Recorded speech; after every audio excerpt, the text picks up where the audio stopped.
Assalamualaikum warahmatullahi wabarakatuh. Saya Aisyah Safitri dari Prodi Pendidikan Ekonomi Malam B. Di sini saya akan menjawab pertanyaan dari dosen pengampu Ibu Eka Putri, SPD MPDE. Yang pertama itu ada pertanyaan jelaskan arti filsafat dan makna pendidikan. Arti filsafat sendiri adalah falsafah atau filsafat yang diambil dari bahasa Yunani filosofia. Terdiri dari dua kata, yaitu philos yang artinya persahabatan cinta dan sophia yang artinya kebijaksanaan dan hikmah. Dari definisi yang sederhana ini dapat dipahami bahwa filsafat secara bahasa adalah cinta terhadap hikmah, cinta terhadap kebijaksanaan, dan berusaha mendapatkannya. Jadi, dapat dikatakan filosof yaitu orang yang mencintai hikmah dan atau kebijaksanaan dan berusaha mendapatkannya. Makna pendidikan itu sendiri adalah, menurut pengertian Yunani, adalah pagedogik, yaitu the art practice of profession of technique, yaitu seni praktik atau profesi sebagai pengajar-pengajaran. Makna pendidikan secara sederhana dapat diartikan sebagai usaha manusia untuk membina kepribadiannya sesuai dengan nilai-nilai dalam masyarakat dan kebudayaannya. Pertanyaan yang kedua adalah sejarah perkembangan filsafat. Sejarah perkembangan filsafat sendiri yaitu sejarah menggunakan metode berupa subjek matter sebagaimana yang dijelaskan Wira Maharja. Sejarah filsafat merupakan metode yang terkenal dan banyak digunakan orang dalam mempelajari filsafat, bahkan merupakan metode yang sangat penting dalam belajar filsafat. Sejarah filsafat pun merupakan subjek matter itu sendiri. Pemikiran para filosof besar seperti Aristoteles, Thomas Aquino, Immanuel Kant hanya dapat dimengerti dari aliran yang mendahului mereka. Aliran yang satu biasanya tesis dan yang lainnya merupakan sintesis, atau bisa jadi merupakan reaksi dari pemikiran yang lain pada masa yang berbeda. Untuk mengetahui watak dan karakter masing-masing dari sejarah filsafat pada periode waktu tertentu, maka penulis membagi sejarah filsafat menjadi, yang pertama ada zaman Yunani kuno atau filsafat alam 600 sebelum Masehi sampai 200 sebelum Masehi. Yang kedua ada zaman keemasan yaitu 470 sebelum Masehi sampai 300 sebelum Masehi.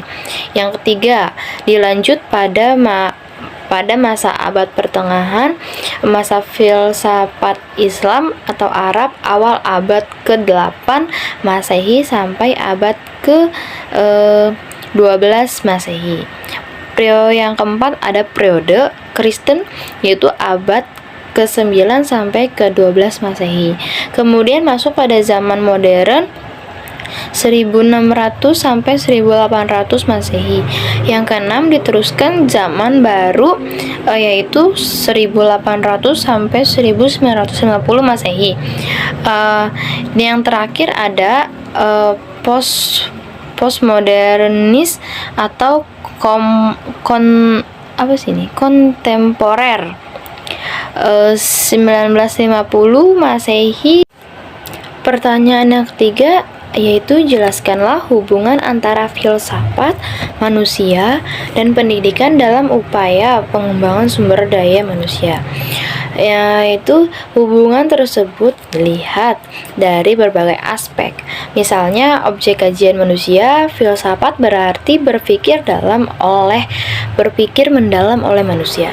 Manusia mampu berfilsafat di bidang yang ia sukai. Salah satu kajian filsafat adalah pendidikan. Inilah keterkaitan secara Ketiga hal tersebut, tujuan pendidikan merupakan bentuk pengkhususan dari tujuan hidup manusia. Adapun filsafat merupakan upaya untuk menyelesaikan maupun memecahkan masalah terkait manusia, pendidikan, kesehatan, agama, dan sebagainya.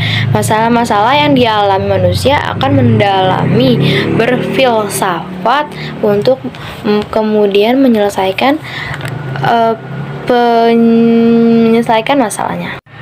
Pertanyaan yang keempat adalah jelaskanlah bagaimana hakikat diri dan keberadaan kita sebagai makhluk alamiah dan sosial di lingkungan hidup kita. Dalam diri manusia terdapat unsur-unsur alam, ada unsur benda mati, ada unsur tumbuh-tumbuhan. Manusia mempunyai sifat tumbuh dan berkembang.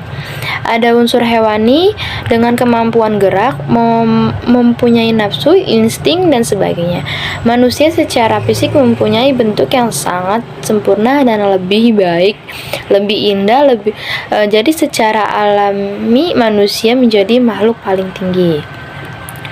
Yang kedua, manusia alamiah lebih cenderung memanfaatkan apa yang ada di dalam sekitarnya karena mereka lebih berpikir bahwa apa yang dibutuhkannya sudah ada dan disediakan oleh alam semesta ini. Yang ketiga, pada hakikatnya sebagai makhluk alamiah yang berbeda antara satu dengan yang lainnya, terkadang manusia memiliki banyak persamaan. Namun secara psikologi mereka menunjukkan perbedaan tersendirinya. Mungkin itu saja yang dapat saya jawab dari pertanyaan Ibu dosen Eka Putri SPD MPDE. Kurang lebihnya mohon maaf. Wassalamualaikum warahmatullahi wabarakatuh.